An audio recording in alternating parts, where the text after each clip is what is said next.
Okay. So what we're talking about technically is this idea that, wait, what about a draft version? What if I want to save a draft version and then go back and complete it later on, right? Progressive validation requirements would be one way to put that. Just talking about data integrity again, that's what we said is so important. Without data integrity, you get into this situation. You've often maybe heard this term before, garbage in, garbage out, right? If you don't have good quality control on the data going into an application, then all the data you pull out, all the reports you might run and everything else, okay, will be totally worthless altogether. So there's very few things that are more important than data integrity in any database-driven application, right? Totally necessary for accuracy, consistency, preventing errors, and enforcing all the business rules that'll make the system work, right? Okay, now how do we actually do that? Well, we spent quite a bit of time in the last few terms learning how to think about data integrity, and you learned about domain integrity constraints. Even choosing the right data type is one thing you can do to make sure that you are having data integrity. Things like required, we must fill this information, minimum, maximums, ranges, character patterns, like using a regular expression, unique constraints. Those are all examples of things that we can do that are domain integrity constraints. And then there's the referential ones, right? Making sure that, you don't have child orphan records that, are missing the parent record that is required, and how the cascade actions work, cascade delete and update and so on and so forth, right? Making sure foreign keys are properly enforced so everything relates to each other the way it should be, right? Well, that's all great. And the more data integrity you add to the system, the better from a data quality point of view, right? The more, the better in the real world. But there can be an issue. It sounds great, right? But it can really slow down and sometimes prevent data entry. You filled out all these other fields on the screen, right? And you come to the last one, and you don't have that information yet. Well, you don't want to have to cancel and go back and have to start all over again, right? End users are not happy when a situation like that comes up, right? So, if there's even one piece of required information not available, the whole process grinds to a halt, right? So we're going to look at a few different solutions. So generally speaking, it's often referred to as, hey, what if I want to kind of have a draft version of the record, right? Not all the validation requirements are met yet, okay? That can come later on, but I don't want to be prevented from going on. I want to put in what information I have available at the moment, and then the draft be completed over time, okay? And once it's completed, right, then, we can then go on and use it. We might be prevented in some cases from going on and using it in other parts of the program until all the data has been provided. That's easily done, right? Well, we're going to talk about three approaches that we can use to get this in place, right? There's probably more than three, but these are three that I've come across in my experience, right? One thing you can do is we've used view models in the past, right? Even a data transfer object is essentially a view model. So what you can do is you can create a copy of the entity class as a view model, strip out almost all, okay, of the actual validation requirements, the data annotations for things like ranges and regexes and whatever else required and so on, right? And, have them use that, right? Now, it will have to be stored in the database, whereas with a lot of view models, we don't bother. But because we want to be able to save it, come back and complete it later on, yes, you do actually have to set it up as with a DB set and everything else, okay? The user can work with the draft, add the missing bits and pieces over time, right?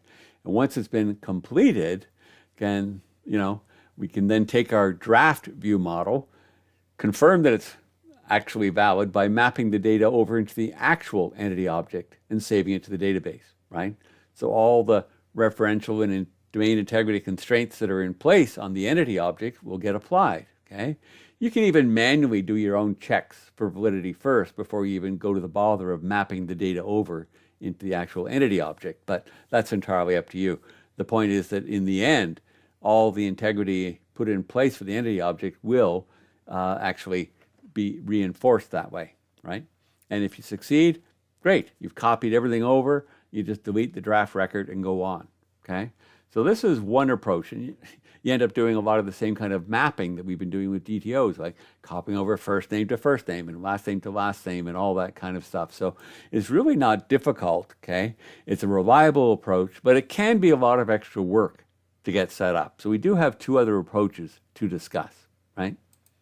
The next one is actually the simplest in many ways, and hopefully if we have time, we'll do a quick demo of this today, right? Making validation conditional. We know from experience of working together that, okay, we can put data annotations right on properties. And the advantage of that is a system like MVC will actually generate the code in the client browser to use JavaScript, as long as it's supported by the browser, to actually enforce a lot of that validation right on the client side, right? So you don't even actually submit back to the server if on the client side they can find all those objects. Well, that's fabulous, right? But we also have that iValidatable object, right? So that once it gets to the server, we can have additional validation checks that run on the server side, okay? So what we're going to do is we're going to move much, maybe not all, but much of the domain integrity constraints into iValidatable object instead of having them in data annotations. We'll often have a Boolean, or it could be an enumeration, right? We might have, even a drop-down list from an enumeration of different statuses of the object, because there might be multiple stages it goes through, okay? It could just be a simple true or false, is draft, for example, or is complete, if you want to reverse it the other way, right? And that might be enough. Or it might be that there are stages to go through. This is from some of the work that I've done with some clients in the past. A record might start off as basically it's a lead, right, to some proposed work. And then it might turn into an estimate. Well, it's the same record. And then it becomes a proposal. Finally, it might get approved to go into production. Then there'll be completion. And there might be even more status stages through the whole overall process, right? So as time goes on and it transforms the status from these different values, there will be different validation requirements. Just for example, to go from an estimate to a proposal, you might have to get someone from the finance department to sign off on all the calculations and figures you put into the estimate, right? And then to go from proposal into production, well, you have to make sure certain things are ready, that you've assigned a site supervisor. It might just be a matter of picking a name out of a drop-down list, but still you have to make sure someone's assigned. Well, that shouldn't be a requirement, a validation constraint earlier, but now at that point in time, going from that stage or status to the next, it becomes a validation issue, right? So we have a lot of flexibility handling even complex situations like this by taking this relatively simple approach. In iValidatable object, okay, we use decision structures to selectively test what we have to test based on the status of the object. So a simple Boolean, okay, makes it easy, right? If you're still in draft, okay, or not in draft, I should say, okay, then we'll perform all the additional checks that we need to do. And remember, this is a kind of a key point. We can show the same validation error messages right beside the inputs in our code in the iValidatable object, right? The only drawback in any way is the fact that we have to wait till the data gets to the server for these final checks to be done. But it comes right back and appears on the screen, and we can see, oh yeah, you left out this required piece of information. It's required at this stage because of the status of the current copy of the record, right? And, so it's just a simple matter of putting ifs into our code, and we do all of our more advanced checks in iValidatable object. Nice and easy, actually. This is the easiest approach to actually do. And it can also work with some referential integrity constraints, right? Even when I talked about, say, making sure that you've selected that foreign key object, okay?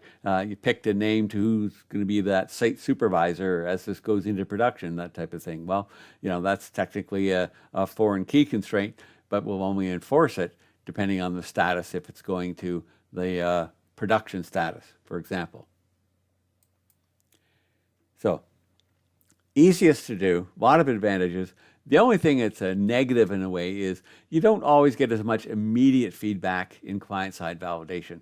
Is that the end of the world? Absolutely not, right? Because we're used to it, right? Some things it's impossible to do client side. We have to wait till we get to the server side to do those checks, right?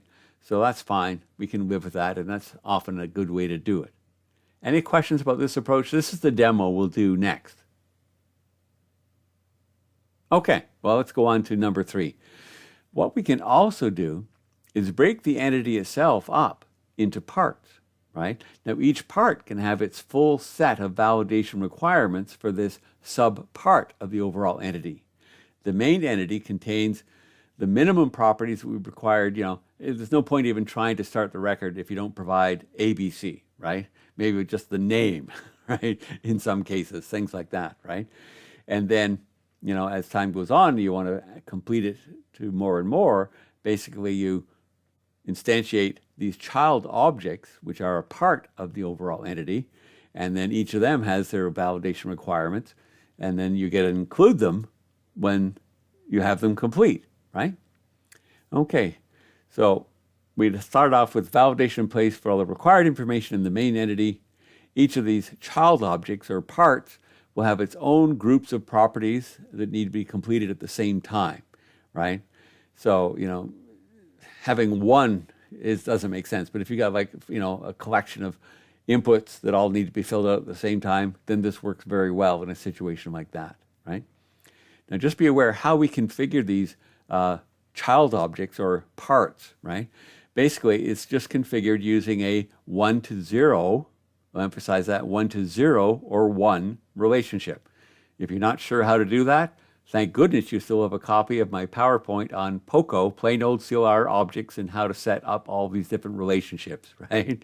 Actually, in that PowerPoint we talked about a couple different arrangements you can put in place for a 1 to 0 or 1 like this, right? Okay, by the way, in rare circumstances, it could be a 1 to 0 or many, but usually it's a 1 to 0 or 1 because we're just grouping together entities or properties of the overall entity that have to be completed in a group at one point or stage in the overall development, right? Okay, so the UI itself, there's a number of different ways we could do this, but it certainly lends itself well using partial views for each of the child objects, right? So we will eventually do a demo of this as well. What I like to do is actually have these partial views in collapsible divs, almost looks like an accordion type of thing on the page, where, when you're ready to fill in the next part, right, you just actually have the views switch from a read-only section of the page to a data input section. You put that little bit in, click save, and it goes back to display the data. Then you can go on to the next group of properties to complete, if you're ready to do so, and so on, right? Okay, so final validation check may be needed to make sure all required child objects have been created, right? That you see if they're created, then they have to be valid because they have their own validation requirements in them, right? And we just use .include to include all these child objects or parts in the main entity itself. So it's a very powerful and elegant way to approach the situation. It can work very well in some circumstances. It is much more work.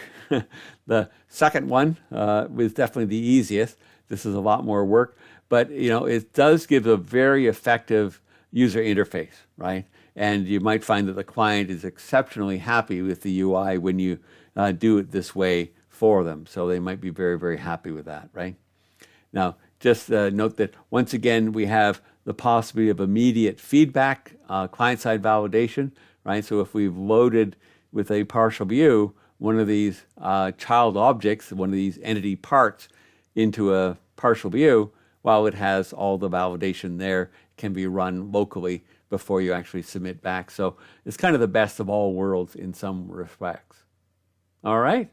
So that's basically it. We'll do demo. I'm going to do a separate demo. I'm going to demo part 2 right now, and then we'll come back and we'll do part 3 later on.